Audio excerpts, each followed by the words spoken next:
Accept कर लूंगा debate में, लेकिन आपने ये कहा और मुझे सिर्फ बता दिया अशफाक उल्लाह खान से तालिबान की बराबरी होगी। अशफाक उल्लाह खान का कैरेक्टर पढ़ लीजिए सिर्फ, तो पसीना आ जाएगा उससे। तो उसके हाथ में गन, और आप तुलना कर रहे हैं स्वतंत्रता सेनानियों से, और आपने आधार दिया उसका नैतिक आधार। मुझे आज बड़ा अफसोस हुआ, बहुत अफसोस हुआ। आप सुनिए ना, आपने मुझे बहुत देर के बाद मौका दिया। मैं 3 पॉइंट में अपनी बात रख दूंगा, फिर किसी के बीच में मैं इंटरफेयर नहीं करूंगा। सबसे पहली बात कि बहुत गलत है वो बात जो भी अशफाक उल्लाह खान और मौलाना आजाद और भगत सिंह के तुलना, इन स्वतंत्रता सेनानियों की तुलना तालिबान या किसी बर्बर लोगों से करता, वो मैं खुद उसके खिलाफ हूं। मैंने नहीं किया, मैंने तो बांग्लादेश की मुक्ति वाहिनी से उसको कंपेयर किया था, पहली बात। दूसरी बात यह है कि जो इसमें शरीयत और कंडक्ट की बात हो रही है, जी बिल्कुल, आपने काकोरी कांड में बात का जिक्र किया, आपने काकोरी कांड का इस्तेमाल किया, बिल्कुल बिल्कुल। अंबर जैदी बिल्कुल ठीक कर रही हैं, आपने किया, माफी मांग सकते हैं आप, कोई दिक्कत नहीं होगी, कोई दिक्कत नहीं होगी। सुनिए ना, डिप्लोमेसी जो हमारे देश की चलती है वो इस पे डिपेंडेंट है। ज्ञान बता रहे हैं यहाँ पर बैठकर कि आप लोग डिप्लोमेसी नहीं समझते, आपको ज्ञान नहीं है, आप पढ़े लिखे नहीं है। सारा ज्ञान आपको है। स्वतंत्र सेनानी दिखते हैं मुझे तालिबान में। हाँ, माफ करिएगा Majid Haidari, audio down, audio down, audio down. Majid Haidari, आपको उसमें स्वतंत्रता सेनानी दिखते हैं, अशफाक उल्लाह खान दिखते हैं उसमें अशफाक उल्लाह खान, भगत सिंह दिखते हैं आपको। माजिद हैदरी, शहजाद पूनावाला,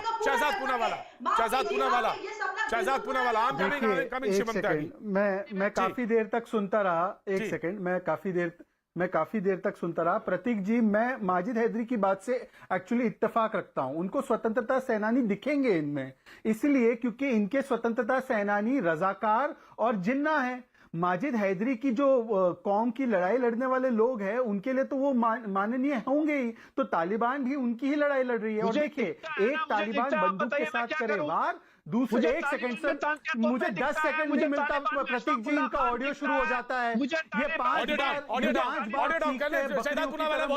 का मौका तो शहजाद पूनावाला की बात सुनेंगे। सेकंड तो नहीं, मैं अपना बीपी नहीं बढ़ाऊंगा। माजिद हैदरी आ रहा हूं, माजिद हैदरी आ रहा हूं, मुझे प्लीज अपना मौका बोलने का।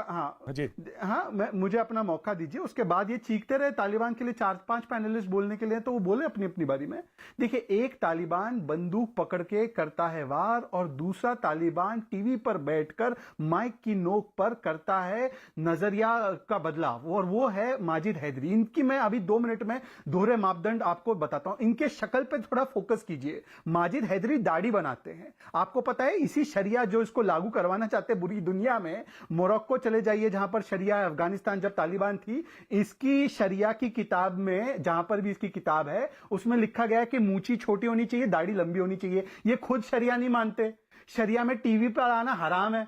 इनको पूछ लीजिए, हमारे साथ बैठे शोएब जमाई, वो आपको बताएंगे शरीयत के हिसाब से टीवी भी हराम होता है, और दाढ़ी लंबी रखनी होती है, मूंछ नहीं रखनी होती है। ये कैसे आ गए? ये शरिया का प्रचार नहीं कर रहे हैं। दरअसल ये और तालिबान एक ही गैंग के लोग हैं, और इनका मकसद केवल ये है, मुसलमानों को भड़काओ और सत्ता को पाओ। और इसीलिए वो जो तालिबान वहां पर करती है, इसका पीआर करने यहां पर माजिद हैदरी बैठते हैं। अब मैं माजिद हैदरी से एक और सवाल पूछना चाहता हूं। माजिद हैदरी, ये बताओ, तुम्हारे शरिया के हिसाब से अहमदिया और शिया जो है मुसलमान माने जाते हैं क्या?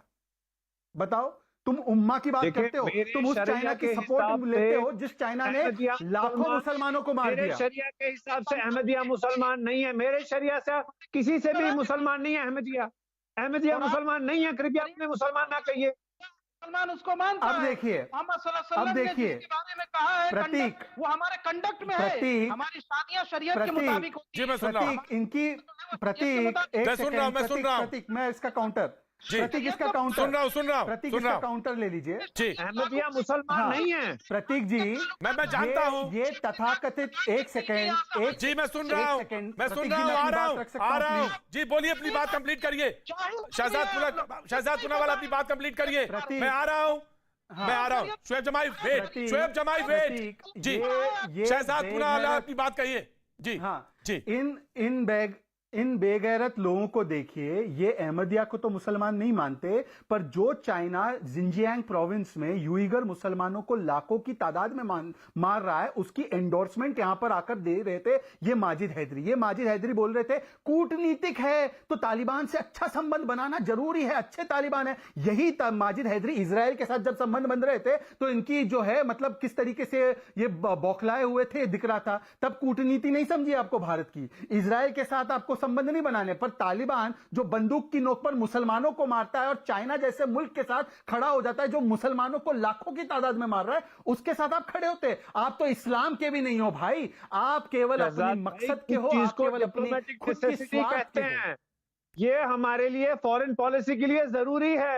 मैं बताता हूं, रोकिए माजिद हैदरी साहब, आपने कहा, आपकी ही सेंटेंस थे कि एक शरिया का एक लाइन या एक कानून अपने कॉन्स्टिट्यूशन में ले आइए। मैं कहता हूं मैं नहीं लाऊंगा, मैं इसलिए नहीं लाऊंगा कि ठीक है वो रिलीजन जो है अपने स्फेयर की चीज है। मैं बताता हूं उसके लिए एक कारण है। कारण यह है कि अगर चाहे उइगर हो और चाहे पैलेस्टाइन का कोई शख्स हो, अगर कहीं कोई परेशानी है, कहीं किसी को दबाया जाता है तो उसके साथ खड़ा हुआ जा सकता है। लेकिन यमन पे आप चुप रहते हैं, यमन के अत्याचार पे चुप रहते हैं, सीरिया पे आप चुप रहते हैं, क्योंकि आप कहते हैं वो तो डिप्लोमेटिक टाइज है। उइगर के लिए, उइगर में चाइना का जो मुसलमान है उस पे आपकी मौन है, आप चुप्पी साधे हैं क्योंकि वो डिप्लोमेटिक टाइज है। क्यों आखिर फॉरेन पॉलिसी ऐसे डिसाइड नहीं होती है। अच्छा, किसी को मार दो, अच्छा तो किसी को गोली मार दो चौराहे पे, और उसमें Majid Haidari tell me one thing, अगर आप कह रहे थे गुड तालिबान है, आप माजिद हैदरी आप, मैं आ रहा हूं, शुभम त्यागी आ रहा हूं। आपने कहा कि वो गुड तालिबान है, ये बदले हुए तालिबान है, इनको मौका देना चाहिए। ये 18-19 साल के तालिबान है। 4 आदमियों को गोली मार दी, 4 आदमियों को गोली मार दी स्टेडियम के अंदर, बगैर मुकदमा चलाए गोली मार दी। हमें क्या उससे लेना देना? अच्छा, अब आपको कोई लेना देना नहीं। खैर मकदम क्यों कर रहे थे फिर आप? खैर मकदम क्यों कर रहे थे? तो गलत है तो गलत को कहिए ना। फिर खैर मकदम क्यों? फिर इस्तकबाल क्यों? फिर क्यों? हुकूमत वाली सत्ता है, हमें उनसे रिश्ते बनाने हैं। वो हमें रिश्ते बनाने हैं या रिश्ते रखने हैं, या जो क्राइम करते हैं उनसे रिश्ते रखने हैं या नहीं रखने हैं, ये तय होगा ना। इस आधार पर तय होगा कि वो सुधरे हुए लोग हैं या गलत लोग हैं, या किसी को अपदस्थ करके काबिज हुए लोग हैं। जो चेहरा टेलीविजन स्क्रीन पे दिख रहा है, ये जो 2 मुसलमान, मैं तो ऐसे बात करता हूं, ये जो 2 चेहरे दिख रहे हैं, ये क्या कमतर मुसलमान हैं या छोटे मुसलमान हैं? वहां पे तो कहा जाता है, इस्लाम की एक लाइन है, मैं सुना देता हूं आपकी, कि कंधे से कंधा मिल गया तो सब बराबर हो गए, सबने एक सफे में खड़े हुए, सब लोग बराबर हो गए। तो ये कब, ये जो स्क्रीन पे मुसलमान दिख रहा है, ये छोटा मुसलमान है या ये कमतर मुसलमान है? इसको गोली मार देंगे आप? क्यों मार देंगे गोली? तो आपके पास कानून नहीं है क्या? आपके पास कानून है, और आपकी एक कानून है कि गोली मार दो। ये तालिबान है, ये तालिबान है। Now please ji, Shivam Tyagi.